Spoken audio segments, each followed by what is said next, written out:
Okay, good. He is wasting absolutely no time. He's like, in, or else I'm closing it.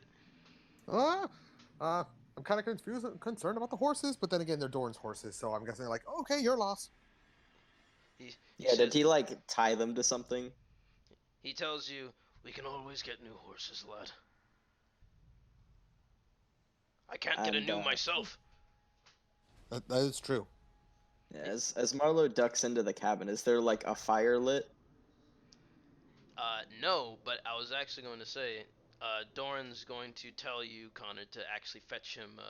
There's a there's some firewood that's like tied off on the back of the carriage. He's gonna ask you to like cut that free and then get it, just in case. All right.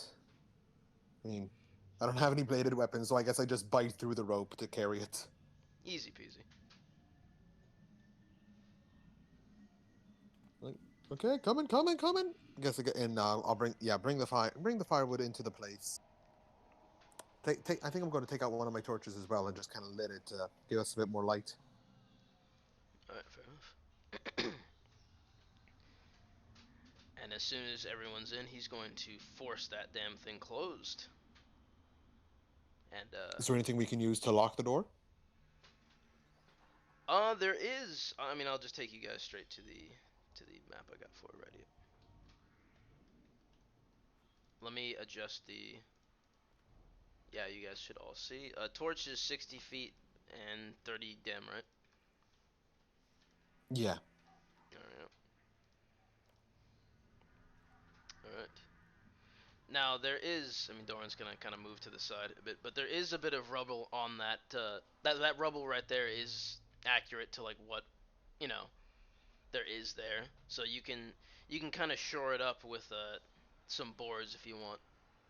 I Yeah. cannot see anything. Oh, I am sorry. Is there anyone else who cannot see anything? Yeah, it's a black Yeah. black rectangle.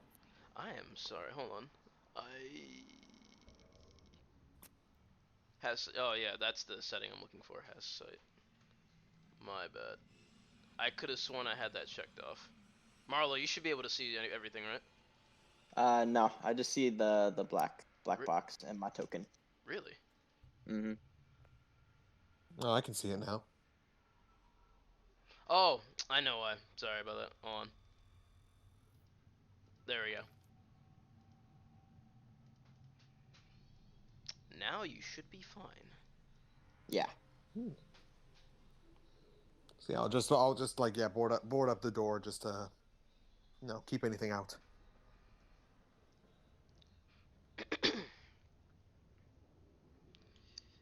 Doran's gonna take his little candle and make sure that there's no windows, and there doesn't seem to be, though there are where the foundations and sides of the cabin have been slightly destroyed. You can see small gaps through them. He's going to hobble his little ass over here and say, "Boys, I found a furnace," and he's gonna shove shove the wood in there, like use a little fire Mm. starter to sort of like his tinderbox get that stuff going. Yeah, I'll bring over some wood as well. Yeah. Me. There you go, buddy. Uh, is there anything like what's the word I'm looking for? I don't really know. But just Yeah, go knowing for that it. we were like because it was the abbot that told us about this about a certain cabin, right? Yes. It's seeing like it's. I'm guessing it's very abandoned. Is there anything of note? Would you like to roll an investigation check? Yeah. Let's see how you Huh. do. For some reason, there's no investigation on my sheet, so I'll Oh just roll yeah. a 20. Sometimes that happens. I don't know why that happens, but it's a Yeah. D20 plus your intelligence. All right. In my intelligence modifier is 0, so it's a house. It is definitely a house. Nothing really of note, unfortunately. You don't see Mm. anything. Cool. There was a long dark road and then a cabin in the woods, and now we're lighting a fire. So so far the portent's been remarkably accurate, though unfortunately vague. Mm. Are the spirits still following us? Do we hear any other claw scratches? Yes, you hear some scratches along the walls and some general wailing about Hmm. in the night air outside. Well, the night air. It was literally just daytime a couple hours ago, like the crack of dawn. Hmm. But Doran's going to say, as soon as I saw the road, I had a feeling that the portent might have been semi-accurate. Hmm. What did he take, anyways? That could give him that vision. You know, Percocets. Uh, No. Anyway, Red Bull. exactly. It gives you clairvoyance. Hmm. Nope. It looks like he just did like a very general ritual to offer some kind of insight into the future. Okay. But Doran, he says, "Now, gentlemen, I'll admit," and as soon as he says "I'll admit," you're gonna hear the sounds of the horses getting, well, they definitely aren't getting pet or fed. Oh no. Judging by the wails outside, there it sounds like they're getting, they're getting shown what for. Well, it's not specifically us they're after. He says, "Well, It's true. perhaps they just wanted some horse meat." Or maybe they specifically don't want us to leave quickly. He says, That's true. We're gonna have to carry all of our stuff now. It's pessimistic but plausible. he goes over to you, Marlowe, and says, "Listen, lad, you look quite in tune with how the ways and the mystic arts work in this world. Please tell me you know what's going on, and please tell me it's only temporary." Hmm. Well, have you gone back on any fairy deals recently? And he says, "Not that I can think of." Then I've never seen anything of this like before. Does anybody want to roll any sort of history check to maybe see if they've even heard about anything like this at all? I think Eh, I could. Could I roll Arcana? You Or can actually, no. roll. I'm better at history than Arcana. Yeah, I'd say you can roll Arcana or History. Okay. Though, like, depending on who you are, I would say like it would definitely. Now I'll just say what you get. Mm. I would say Wobbly is definitely somewhat difficult for you to determine what's going on here specifically, but you do that sense of dread and this feeling of dark foreboding is somewhat in line with the way that people have said they feel when they are around undead. So it's definitely undead in nature. But that's like knowledge that anybody would pretty much hear. Like if you've met any like veteran zombie hunter in like any tavern, and you'll find ones around if you've been around the world. If you've been outside your own front doorsteps at least. You might have been in a tavern before and you've seen some gentleman who makes it his living to kill zombies or other lesser undead. But Connor, I'll say that let me word this in a way that's proper. I should know this, and forgive me for asking this question, but how long exactly did you stay with your uh, with your mercenary group? Hmm. I'm gonna say about the first 15 years of my life. All right, they've definitely done dealings with other bands before, and that is a above average roll. So I'd say maybe this would sort of get the old noggin jogging, your old memories. Yeah, now that we have a minute to breathe. Yeah, exactly. A chilly minute, but you're not too perturbed by it, like I said. Yeah. The what sometimes will happen in the world. Well, like the world is very dynamic in the way that it responds to the very peculiar nature of magic. And sometimes what will happen is that different kinds of magic will localize themselves in very small areas, almost creating a slight arcane disturbance, I should say. At least this is how a camp wizard had described it. Mm. And what you'll get is you'll get things like this, which are arcane storms. Or he would probably have given it some sort of a colloquial term, like some sort of like backwater term, because he was only a hedge wizard. He didn't really have any formal training. Right. But what will sometimes happen is that if certain kinds of magic localize and concentrate in certain areas, you'll get strange effects. So this might be one of those situations. I'll relay this to them. I said like I can't remember what it's called. Something like a magic surge or effect that'll affect the area. Sometimes bring creatures with it. A maelstrom of, in this case, perhaps necrotic energy. Maelstrom's a good word for it, actually. Maybe not maelstrom. Is not a very good. We'll work on the name. Work on the name. Doran says almost some sort of storm of magic. Mm-hmm. And as you'll say that, you will. I mean, the sides and door of the cabin are gonna start getting shook very heavily by what sounds to be wind, like very very heavy winds. It's gonna make the thatch roof shudder, and the door almost fly off its hinges. You can hear it just like jostle very very heavily. Oh, they didn't like that. Doran's gonna hop, skip, and jump and fucking plow his heavy ass against the side of it. And he's gonna look at you all and say, well, don't help me all at once, gentlemen. Well, fair enough. Marlowe's I'm gonna. not sure what to do. You're doing such a good job yourself. But I will come over, just like put kind of like lean on the door, put a hand up. Yeah, Yeah, Marlowe's I'll gonna press just against sort it. of Yeah, you go ahead, Marlo, go ahead. stroke his chin a little bit. Now that he's sort of getting how this works, it's basically like this world's equivalent of like ley lines or places where magical energy gathers. You'd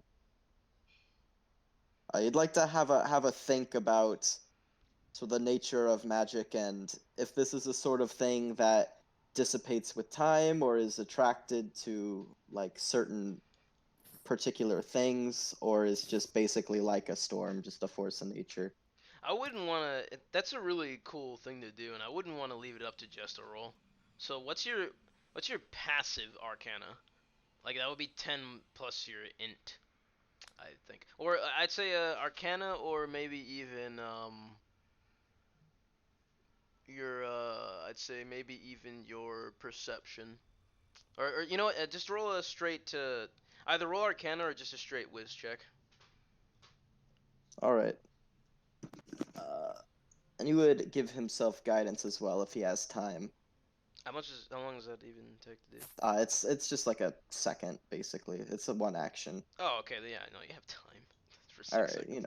No, yeah, no, don't worry about it. All right, well, Well, Ooh, that's a fat natty 23. there you go. ooh, 26. That is a fat natty 20 right there. First natty of the session. Oh yeah, of the whole campaign, I think. Yeah. So Marley, you're just gonna have yourself a sit down and converse with the forces of nature around you for any sort of even divine insight. Any insight into the situation at all would be apt and appropriate. And collecting your thoughts, you gather that this, well, I mean, all magic in some way, shape, or form is temporary, usually. But localized disturbances such as this usually only last for a very short while. This one specifically, though the name may actually no, it's a natty. Fuck it, I'll just give you the name. It is called a Necronimbus. It's a disturbance of whenever there is a situation of like mass death in any particular area, mass killings, or you know, maybe even a tragic suicide or a tragic mass suicide.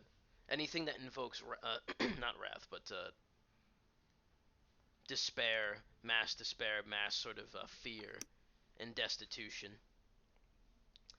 These concentrated essences of pure death and darkness coalesce in the air and travel as like one cohesive unit, bringing with its symptoms such as these on the land. Yeah, Best, so he would yeah, go on. Yeah, I mean, he would sit down for a second, take off, his single piece of, reflective jewelry, and he's muttering to himself in Sylvan for a little while.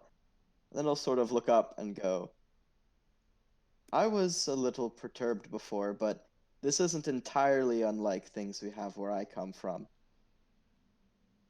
Emotions hold great power, particularly in my home, and apparently here as well, though I suppose I misjudged that seeing this. Don't worry, and he'll sort of just pick up another piece of wood and go over casually and toss it into the furnace and go, it is temporary, so as long as the rickety walls hold, it'll pass. As long as you hold, they say. So all we can do is wait.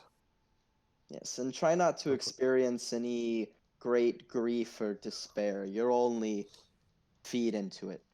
Mm. And in fact, it must have been caused by an event of great magnitude, mass murder, prominent suicide. So will this continue until whoever's feeling grief no longer feels grief? Oh, unlikely. It's set off by those emotions, and it sort of travels gathering energy. But like with any storm, once that energy's spent, it should dissipate. Just have to try not to feed into it too much, and rather, I'm more interested in what caused it in the first place now. One thing I will say is that just as a evil wizard or some sort of other malignant force can wrest control of an elemental, so too might an evil wizard take control of a Necronimbus to use for his own nefarious deeds.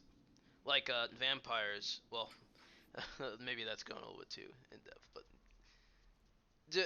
just I'll leave it with that information. Yeah, so Can't he'll rule say all anything that out. to sort of like reassure them and be like, it's just basically it'll pass, and I'm more interested in what caused it. And then he'll sort of sit down and go, of course, if someone was bending it to their whim, it could be turned into quite a dangerous weapon, but that's probably not the case. And even if it is, nothing we can do about it now. Doran says to you, you know, I know I said to figure out why this is happening, but I wasn't expecting to feel even worse after I've known. Well, Doran, that's the terrible knowledge of burden. Burden of knowledge, rather. The more you know, the more despaired you are. It's just a matter of coping with it or dealing with it when you can. But in this particular case, I don't see any way of dealing with it. So I'm going to have a sit down and try not to feed into the negative energy. We can at least feel good that it's only temporary. Hopefully. Doran's gonna sort of get off the door for a second after he notices that it seems to be shored up fine, and he's gonna walk over to the furnace to warm his hands a bit. Right. Well, I'll still stay next to the door. He's gonna say, well, gentlemen, you can't say I don't know how to pick a place. And he's going to put his hands up next to the edge of the furnace. Let me see. Everyone roll a perception check.